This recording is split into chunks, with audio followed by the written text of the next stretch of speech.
Hi everyone, welcome back to the channel and welcome to my first ever Q&A. I still can't really believe it, but in the past few months there have been 10,000 of you who have found this channel, and more than anything I first just want to say I'm so grateful and I feel so honored to have you here. I hope it is sort of like a safe and cozy space for you all, and then it really feels like some sort of community where we can talk about the things that we love and also just encourage each other to live our best lives, whatever that looks like. Hopefully just thinking about what we want to read and consume and how we want to live and not what everyone else is telling us to do. And although I know 10,000 isn't like the biggest channel or the biggest number in the world, to me it is really such a milestone and something I'm so grateful for. And so I want to do a little Q&A where I can answer some of your questions. We can talk about various things. There's everything from books to pastries to life philosophies to kind of like workflow and things like that. So it should be a really fun sort of chatty video. Hopefully you guys can kind of sit down with a drink or, you know, put me on your earbuds as you're doing chores or walking or whatever. But for me today, the treat of choice just to celebrate this moment with y'all is an Earl Grey scone from a cafe nearby that looks so good. And then in the mug, don't be fooled, it's not wine, it's actually just grape juice and some sparkling water. It's been sort of like my favorite at-home like sweet drink of late. I really am just reverting to my 12-year-old taste buds and it's so good. Let me try a bite of this scone as well. Oh wow, that is actually so good and really feels like the perfect celebration for this moment. I feel so happy. I love a good pastry. But now to get straight on into the questions, I just wanted to start off with some basic info. Obviously, my name is Kate. My Korean name is Kyungmin, and it also happens to be my sort of writer and translator pen name. I'll put it on the screen, but it's Lee Kyungmin in that order. And if you guys are curious, I can kind of tell you the process of choosing that as well in another video. But I am currently 23, about a month from turning 24, which is a little crazy, but yes, I'm still in my early 20s for now. Thank God. And I'm originally from Austin, Texas, but now I'm currently based in Seoul. I'm living with my grandma here. I've gotten some questions asking about college. So I went to Princeton University in New Jersey, and I studied comparative literature with a minor in creative writing. And basically, Complit is sort of like a fancy name for what is essentially like an English major, but you're dealing with works of literature from different languages. For our department, we had to do 2 other languages than English to study and then sort of like analyze literatures from. And so I ended up choosing Korean and French. So those are sort of the 2 other languages that I speak other than English, which is another question I got. Someone asked sort of like what my college experience was like, and I do think that is like a whole nother video that hopefully one day I will make when I feel sort of ready and like I've gotten enough distance from it. But I think to summarize really quickly, I really enjoyed being able to study what I absolutely love, and I didn't really even know Complit even existed until I went to Princeton, so I feel like finding my major even was such a highlight for me, and kind of really enjoying all the classes I took in that department and all the sort of experiences I had there. I also got to write and study fiction and stuff, and that's kind of been my dream since high school, so it was really meaningful. I think I'm really grateful for all the opportunities I had in college, especially going to my university, but it was also, to be honest, a very difficult time for me. I would say it was a very intense and competitive environment, and like I mentioned, I can kind of go into detail about this later, but I think I learned a lot, and I feel like I grew a lot, and in some ways I am quite glad to be graduated, even though I did, you know, obviously really enjoy my studies and things like that. And then of course after I graduated, that brings me to like sort of what I'm doing now. And so for like the past sort of 9 to 10 months since graduating, I've essentially been working as a freelancer in a lot of different areas, particularly translating, literary translation from Korean to English. And then I also tutor, and obviously there's a little bit of YouTube in there as well. But I've been really enjoying it so far. You guys can sort of follow along my translator journey in sort of like my translation work vlogs. But like I mentioned in my last video, I'm about to add another sort of role to the mix. So I'm about to start my master's in Korean studies at Yonsei University in March. So I will be a grad student, and I want to say thank you to you guys for just all your kind comments on the last vlog when I told you about it. I'll talk about how I'm sort of thinking about juggling everything later in this video, but essentially, even though I'm about to, you know, become a student, I would really like to consider my translation work and sort of writing work at the forefront of like sort of like what I want to do and who I am, hopefully. To be honest, there was sort of like a point where I was considering not going to grad school to really just focus focus on those things, but I ended up being really lucky and I received a full ride from Yonsei for this master's program. And I also thought, you know, it would be a really good new experience and at least something definitely worth trying. The entire program is in Korean as well, so it's just like a completely new experience for me. So I think that will be also really interesting. And yeah, I'm expecting it to be sort of like a big change, but also hopefully something that's very manageable, because I sort of know that what I really want to get out of it is just more knowledge and sort of more connections to like my literary work anyway, and I want to just know more about Korean literature. So that's sort of like my goal going into this program starting next month. So yeah, that's sort of all the basic info, and I want to get into your questions now. So I have a couple of questions that are kind of just fun and silly to start us off. So the first question is sort of what are my favorite TV shows and films of all times, as well as my favorite K-dramas. This is such a good question. I just want to preface with the fact that I'm not a huge fan of like TV and movies, not like because I don't watch them, but because like they don't necessarily like leave like a huge lasting impact on me, and I wouldn't consider myself someone who like knows what a good movie is versus a bad one. Like I just appreciate most of them, but they also don't like really strongly affect me in the same way like books do, for example, or even music does, which is kind of interesting. So these are mostly ones that I just found really fun or like comforting to watch. In terms of TV shows, my all-time favorite TV show is New Girl. What can I say? It's my exact sense of humor, and I love every single one of the characters. I would die for Nick, Winston, and Schmidt, actually, and I wish they were real people that I could meet in real life and just like make my friends, because I'm obsessed with every single one of them. It's truly my comfort show. I honestly watch it when I'm feeling bored, when I'm feeling down. It just makes me so happy. And then two other shows that I thought of off the top of my head. The first one was Culinary Class Wars, which I watched really recently and was like a huge thing here in Korea. It's on Netflix, and it's a Korean sort of like chef competition cooking show, and it was really fun. And there was a chef named Edward Lee that I like absolutely was in awe of, and he's also sort of like a Korean American, and I don't know, he was really great, and I really enjoyed that entire show. And then lastly, the other one I thought of was Beef, which is by Lee Sung-jin, and he is actually the inspiration behind my pen name, but again, we can get into that in a different video. It's also on Netflix as well, and it stars Steven Yeun and Ali Wong as sort of like enemies that run into each other in the parking lot of a Home Depot and get into like a road rage situation, and it's a lot about like anger, but also sort of like trying to understand each other, repressing emotions, and then sort of exploding emotions, all that fun stuff. But it's so wacky and yet so beautiful, and yeah, I really loved it, and I'm really excited for season 2. One last one I also want to mention is I'm watching Severance right now with my boyfriend, and we are both absolutely hooked, like actually like waiting until every Friday for it to come out, and I've never like waited for a show like this in a very long time. It's so good. If you guys haven't watched it, that one's on Apple TV. I would absolutely recommend. In terms of movies, I'll go fast, but these are like sort of my comfort movies.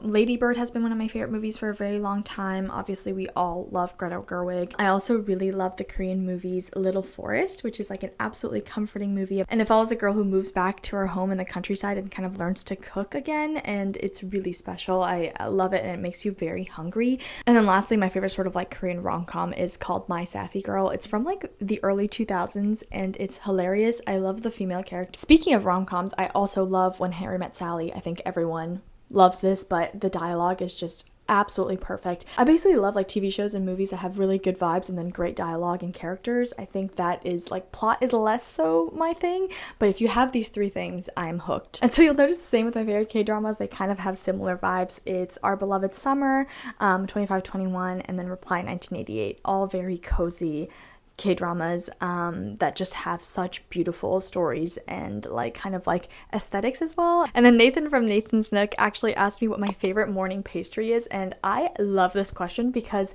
the answer could not be clearer for me. I am a die-hard pain au chocolat girly. I'm truly obsessed. One of the best that I've had in recent memory is in New York City, and it's at a cafe called La Cabra. They have really good pain au chocolats. Anyways, and someone else asked me what my favorite artists are to listen to, and I don't talk about music that often on this channel, but I really love Bleachers. I absolutely love Hippocampus. I've loved them since high school. I really love 1975's music, even though Matty Healy is such a problematic person and so questionable, but unfortunately he does really create great music, so it's very much up my alley. And then recently I've really been enjoying Lorde again, especially with Solar Power, like Where She's Gone Now. It feels like a lot more my style, and so I really love her music. And then for Korean artists, I consistently listen to Tannabi. I went to their concert. I absolutely love them. them, and I really enjoy all of their music. And then also Kim Thor or Meaningful Stone. I'm actually about to go to her concert literally tonight, which is crazy. I'm so excited. But she was my most listened to artist of 2024. She's sort of like my great find of that year, and I would absolutely recommend her to, everyone. Okay, so now for some bookish questions, which I'm really excited for. A lot of people ask me who my favorite writers are and my favorite books are of all time. So what I decided to do is choose my favorite writers and then name my favorite book by them. And I think you guys will recognize a lot of these names from my previous book rec videos, so I won't go into detail about like what each one's about and everything. Feel free to check out sort of like my book recommendation videos from the past. But sort of in no particular order, we have Mrs. Dalloway by Virginia Woolf. Like I mentioned in my books of 2024 video, this might be my favorite book of all time. I honestly think that this might be one of those books that I read every 5 years until the day I die. Like literally it's that good, and I think that there's that much in it. Then we have Sula and also Beloved by Toni Morrison. I couldn't really choose between the two because I love them both for very different reasons. Sula is probably my favorite Morrison book. The characters again are sort of unforgettable, and I love how she shows a sort of like female friendship through it. Beloved just blew my mind. Then we have If Beale Street Could Talk by Baldwin. I talked about this in my February books video, but this book is my favorite of Baldwin's by probably a very small margin. I tend to love all of his work, and so I'd really just check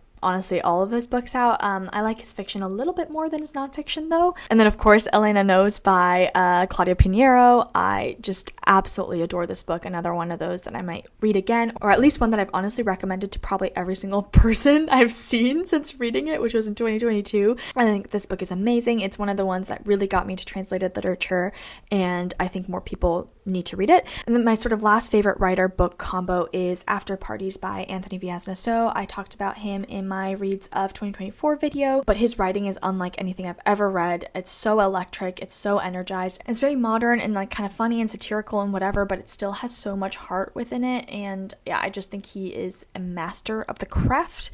Like everyone on this list, he's one of my sort of like writing inspirations, and I hope everyone gets a chance to read him, especially if you're interested in Asian American literature. I absolutely love his work. And then I have some straggler books that I absolutely love, but I haven't gotten the chance to necessarily read other ones by the same author. I have The Shadow of the Wind by Carlos Ruiz Zafón, which is such a fun read, especially if you are a bibliophile and you really like books. Then we have Piranesi by Susanna Clarke, which answers a different question that I got, which was what book would I read again for the first time if I could, and I would definitely say Piranesi. It is such a wild ride, and I had no idea what was happening, but it was so well written, so fun, and by the end becomes almost like philosophical and makes you think a little bit more about like what we know and what we don't, which I love. I love when plot points and suspense are connected to sort of philosophical ideas about our world, and I thought it was so well done. And then lastly, my two other sort of favorite books are very recent, and so I'm kind of tentatively putting them out here, but we have If on a Winter's Night, A Traveler by Italo Calvino. Mentioned him a lot recently as well, but he's kind of quickly coming up the ladder to sort of like my favorite authors, and I love this one. Again, if you're a reader, I would absolutely recommend it. And then also The Years by Annie Arnaud. I obviously finished this like literally last week, and so take this with a grain of salt, but it really, really made an impression on me. I thought the writing was incredible, and she also really inspired me as a writer. I would definitely recommend Arnaud as well. Then someone asked for some tips on becoming sort of like a better reader. And honestly, I feel like this is so subjective because to me, a good reader is just someone who is reading. As long as you're reading and you care about books and you're enjoying what you read, I think you are a good reader. But I think some of my tips, if you sort of want to like widen your taste or get a better understanding of different like currents through literary history, try to make sure that you're finding like books that will really speak to you. Number one, I would say spend more time looking at physical books at the library or sort of like bookstores near you, and just flipping through the blurbs, reading, the first couple of lines of things, etc. When I was younger, even when I was like in high school, this was sort of like a big thing I would do. If I had like a free afternoon, I'd just go to the library and flip through all the books starting from like A to whenever, or like starting from the middle or whatever. And I actually think that sort of exposed me to the idea that there's so many books out there and so many different writers, and a lot of them don't get the sort of attention that they deserve, especially after a while if they're not a debut novel, and yet they're so worth reading. And so I think it's really fun to look at books and sort of develop your taste that way. See what books sort of fall into your lap, basically. And then I also think over time that'll help you realize what books are your taste as you sort of read ones that you found and not necessarily like always relying on recommendations. And then one other tip I have is to just read a few more classics every year. I realize that can quickly become like your English classes, which are not as fun, but I do think that classics have stayed classics for a reason. And I do think that also there's your personal taste within classics as well. I think if you can find writers that you think you might like in classics, or just sort of like experiment with that, and then maybe devote like, 10 to 30 minutes a day, a month, a week, or whatever, reading a classic work and just sort of chipping at it over a long period of time. I do think that reading classics for me has made me more attuned to what a good writer can be, what sort of diverse writing styles exist, and sort of the core questions that are really important in literature. And it's also really fun to see references to those other classics in modern literature as well. Then some people asked for some Korean literature recs and Korean books in translation. And here I'd also like to recommend Jinwoo Park on Instagram and YouTube. He has a lot of great stuff about Korean literature and translated literature as well. He's also a translator. But for me, if you're reading in Korean, some recent favorites that I really liked and that stuck with me. Number one, I'm reading 단 한 사람 by Choi Ji-young, maybe? So I'm going to put the author's name up here. I'm reading it right now and I'm really, really enjoying it.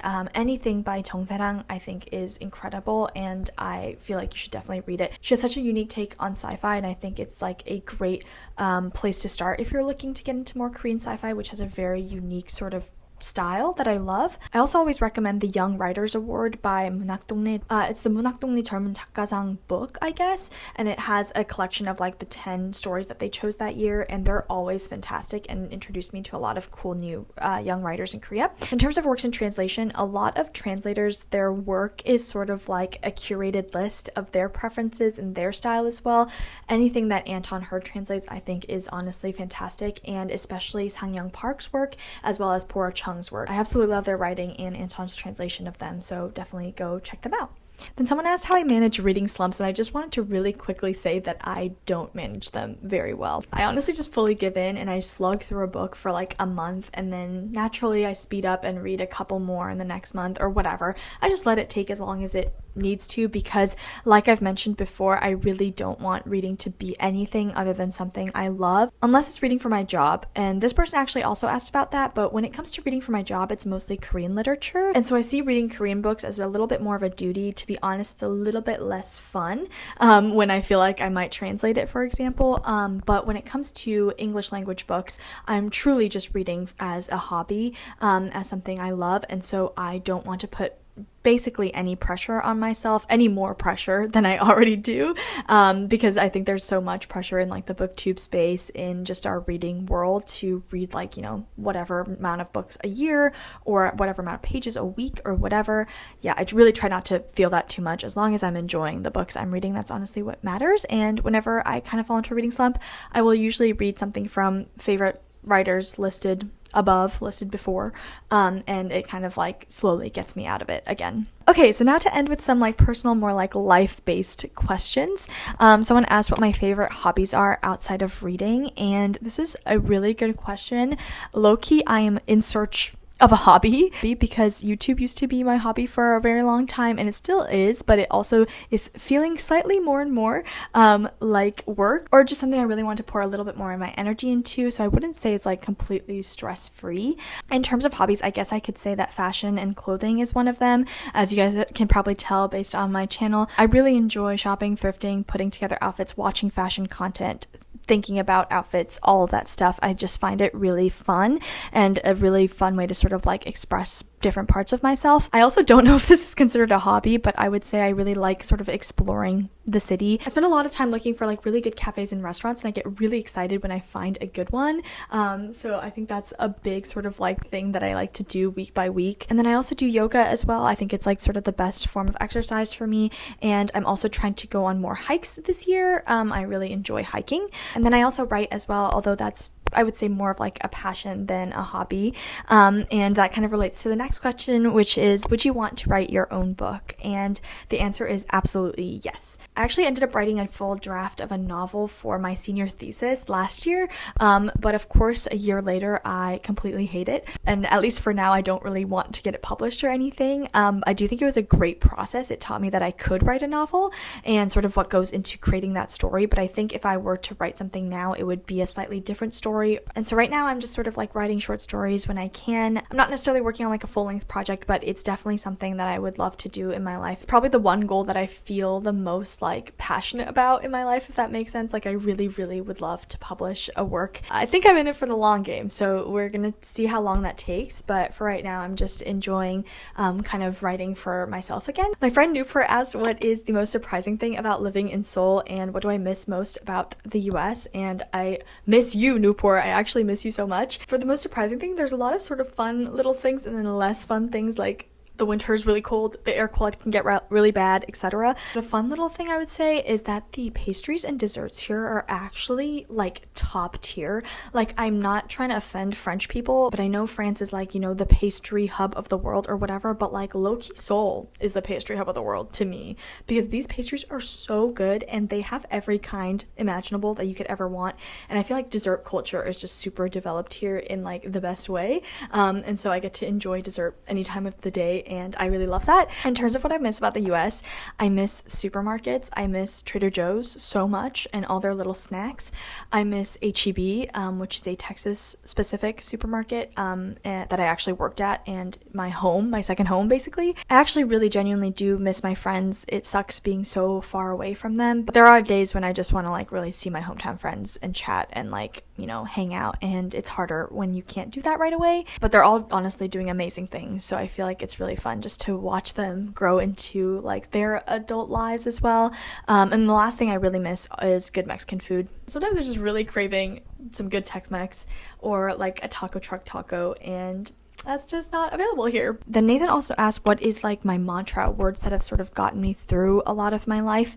And this is such a good question, and I honestly have not thought about this until now, but two things sort of came to mind. Number one is something that I heard on Seffi and Wing's podcast, Goes Without Saying. I've recommended them before, but I absolutely adore this podcast, and they have this saying that's like, know when to push. Basically what they mean by that is developing the self-awareness of like, when is rigidity and discipline good for you, and when on the flip side is like understanding yourself and being kind to yourself good for you. Sometimes you need a rot sesh, sometimes you really just need to get out for a walk. Being able to tell when to push and what that will get you, I feel like has been super helpful. And the other one is sort of like a mantra slash like story that I think my mom told me for a very long time, but it's a story of Jim Carrey, the comedian and actor, and apparently his dad used to work a sort of corporate job that he really hated, and he would work, you know, every day, work really hard at it, and he ended up getting fired. And basically I think Jim Carrey said something like, that's when I realized that if you can work hard at something you hate and still fail,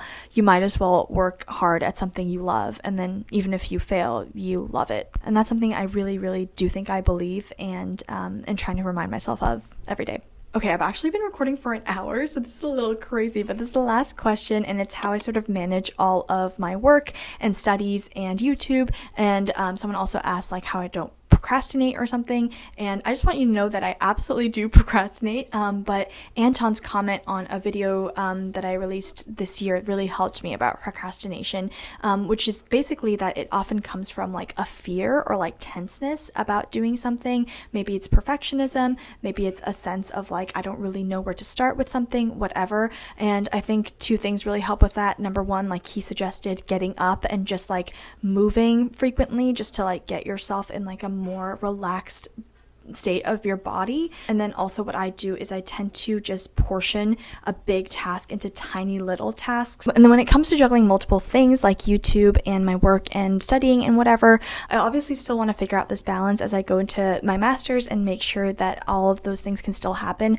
while keeping my like work-life balance. But I would say the best thing for me so far has been creating sort of work blocks. And so I decide at the beginning of the week what day I'm going to film, when I'm going to edit, what days I'm going to work on my translation project, and and it's usually like the morning block or an afternoon block of a day is devoted to one task. And it's really nice for me because I like doing a lot of different things, so I never get bored, but then I also am making good progress on all of the tasks and stuff as I go along. And yeah, I think that is the last question for this Q&A. I've actually been yapping for so long, so I will leave you guys alone and go now. But thank you so much for all of your questions. Thank you so much for 10K. It actually means the world to me, and I am super excited for all the videos that I'll upload this year, next year, whenever, and also just to see all of your comments and kind of create this community here. I hope you guys enjoyed this little video, and I'll be back next week with my sort of more regular content. Hope you guys have a great last week of February, and I'll see you soon. Bye!